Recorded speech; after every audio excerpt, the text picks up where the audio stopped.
Well, The Mandalorian returns for a third season with the Apostate because, Din Djarin took off his helmet and the main chieftess, he told her, she said, well, you're not a Mandalorian anymore.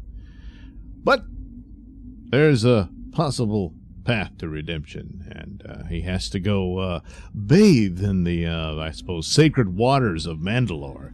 But Mandalore has supposedly been poisoned and basically destroyed. Where the waters are supposed to be are in these mines, and there's no... the likelihood is that they don't exist anymore, but of course, for the purposes of the story, I'm going to go out on a limb here and assume they're still there. So he's got to go back to Mandalore. And, gee, what a shock, huh? Well, this is supposed to be the first episode of the third season, but there were actually 2 episodes that you may have already missed if you decided to pass on Boba Fett. And I can understand why you would, because the book of Boba Fett stunk. So, but there were 2 episodes that were actually really good. Yeah, those were Mandalorian episodes that explained why Grogu is suddenly back. Yes.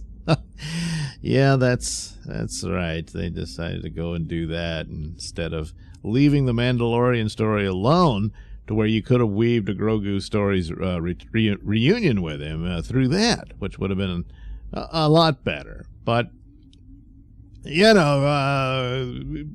orders from on high, I'm sure, concerning sales of toy Baby Yodas, The only thing that really does sell, gee, I again wonder why. But even with weaving him through the story, cut back to where he's hanging out with Luke and everything, and then eventually he decides he wants to be with, Din Djarin, and off he goes, and they reunite, and only could have done a story like that. But, they didn't. And, of course, in those 2 episodes in Book of Boba Fett, you see where he got the old starfighter from Naboo in the Phantom Menace. So he's flying around in that. There's a little back seat for Grogu, but I guess he's kind of taking a pause from the bounty hunter thing because, where are you going to put your guy you caught, The starfighter would be a cool thing for him to keep, but he probably would need yet another ship to park it in, like a bigger ship, And then when he's scouting around and stuff, he could use that, but... oh, well, that's not how it worked, and I guess this is all he could really afford.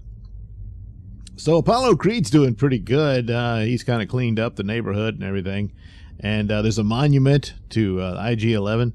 When they blew him up, I thought, oh, man, that's too bad, because it was kind of cool to have him around. He was kind of funny.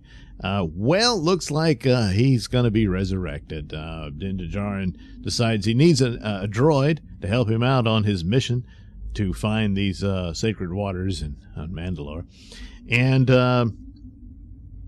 so the only droid he trusts is that crazy IG-11. It doesn't quite work out as they reactivate him. He had been rebuilt to be a monument to his heroism.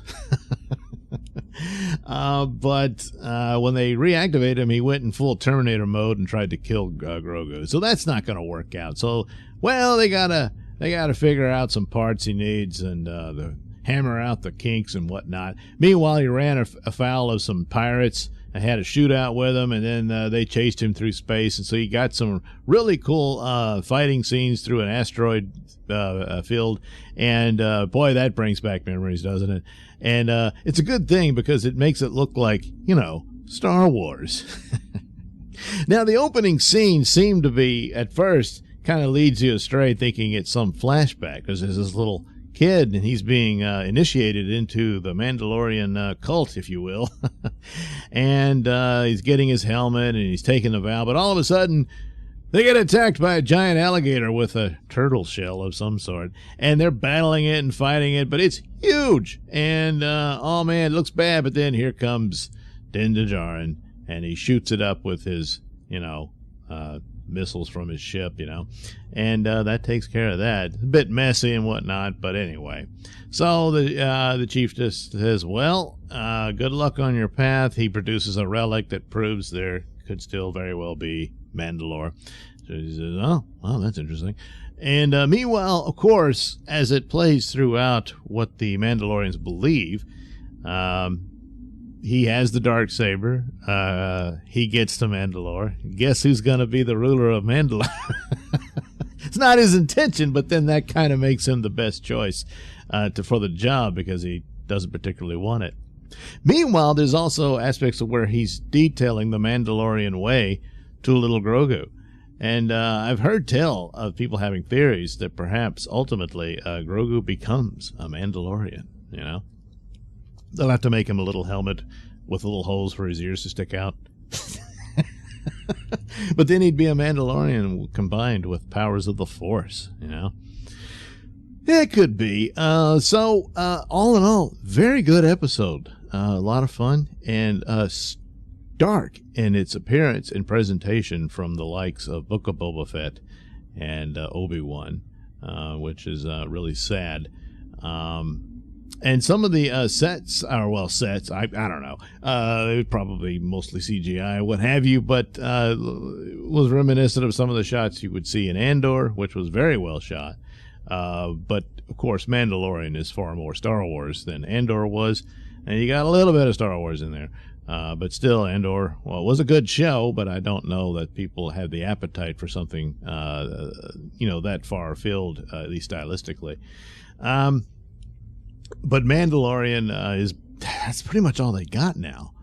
And it remains solid and good. Cara Dune is mentioned because Apollo Creed is offering him, he wants him to be his marshal, help him maintain the law in his new fiefdom. And he said, well, what about Cara? So, yeah, what about her, huh? Well, she got drafted for duty, and of course that would have been that other show they were working on, I'm assuming. But, what's to come of that? So, that's the deal. That's why she's not around. Well, she's off doing that, which in a roundabout way, I'm sure is how that would have played out had the nastiness not happened. But it did, and that's unfortunate. Kind of spoils everything, But anyway, yeah, it was a pretty good episode. He does run into Bo-Katan. She's pretty much depressed, sitting on a throne that no one cares about because she doesn't have the Darksaber. Her crew just split up and went about their own ways to make money and whatnot.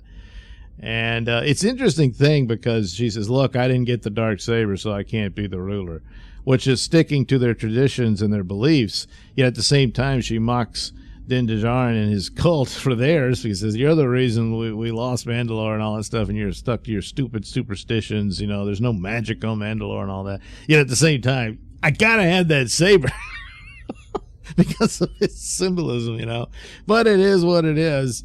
And that's the situation. So I think for the most part, I hope that this does deal with the lore and background and history of Mandalore. And it would appear that they're setting it up for Din Djarin to be the fulfillment of that prophecy of a new, leader arising and all that sort of thing. Especially done in the way where, gee, it's almost as if some mysterious force were at work because Din Djarin has really no ambition to be the leader of anything. Right now, his only real ambition is being a father to Grogu. And of course, he wants to be back in with his tribe. And so he's willing to go and do this because that's how devoted and serious he is about all that. And ultimately, for him to continue raising Grogu is, I think Grogu is going to get a little helmet at some point. And maybe it's Grogu who becomes the ruler of Mandalore, But anyway. So, yeah, it's good and all of that. But so much damage has been done to the overall brand of Star Wars that it's always with a certain amount of sadness. What could have been, But the best you can hope for is a show like Mandalorian, and that's it. As far as the Skywalker saga and all that ended with Return of the Jedi. That's the only way to look at it. And then here's this other story that's pretty cool, and that's about all you can do. So anyway, there you are. It's back and off to a pretty good start within the context of its purposes. Yeah, good show.